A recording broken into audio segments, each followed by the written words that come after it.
સુરતના indoor stadium ખાતે વડાપ્રધાન નરેન્દ્ર મોદીનું લોકોને સંબોધન।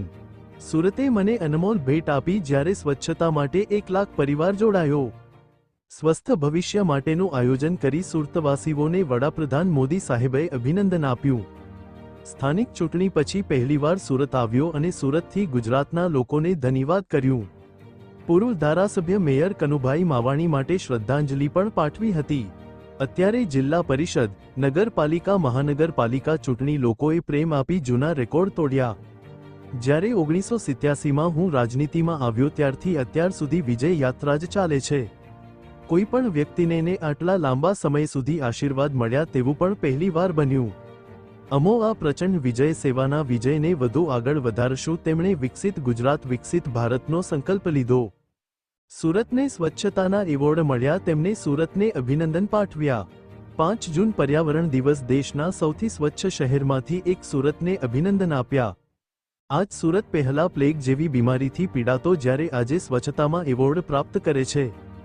બીજી તરફ આજે અનેક પ્રોજેક્ટના શિલાન્યાસ અને લોકાર્પણ કરવામાં આવી રહ્યા। ભારત ગ્રીન ગ્રોથ પર કામ કરે છે। આવતા દિવસોમાં હઝીરા ગ્રીન ગ્રોથ અને સ્ટીલના ઉત્પાદન માટે જાણશે। આવતા અનેક દશકો સુધી સુરત માટે પીવાના પાણીની વ્યવસ્થા પણ કરવામાં આવી રહી છે।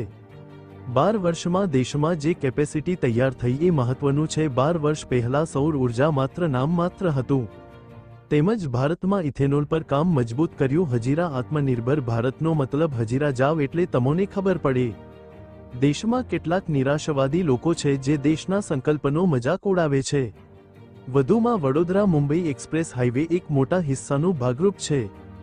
નર્મદા અને તાપી જિલ્લા સુધી 4 લેનની સુવિધા થઈ છે। સુરતમાં આધુનિક ESIC હોસ્પિટલનું ઉદ્ઘાટન। હાલના બંગાળના પરિણામો તમે જોયા હશે। દેશ અરાજકતાને પસંદ નથી કરતું, વિકાસને પસંદ કરે છે। કોંગ્રેસ અરાજકતાના જ અવસર શોધે છે, પણ દેશની જનતા જાણે છે જ્યાં કોંગ્રેસની સરકાર ત્યાં પણ લોકો કુશાસનથી થાક્યા છે। હિમાચલની જનતાએ પણ કોંગ્રેસથી કંટાળી ગઈ છે। સપનાને સંકલ્પમાં બદલો અને સંકલ્પને સિદ્ધમાં બદલો। હું તમારી સાથે ચાલીશ તેવું ઉદ્ઘોષથી વડાપ્રધાને તેમણે વાણીને વિરામ આપ્યો। Bureau report, Surat.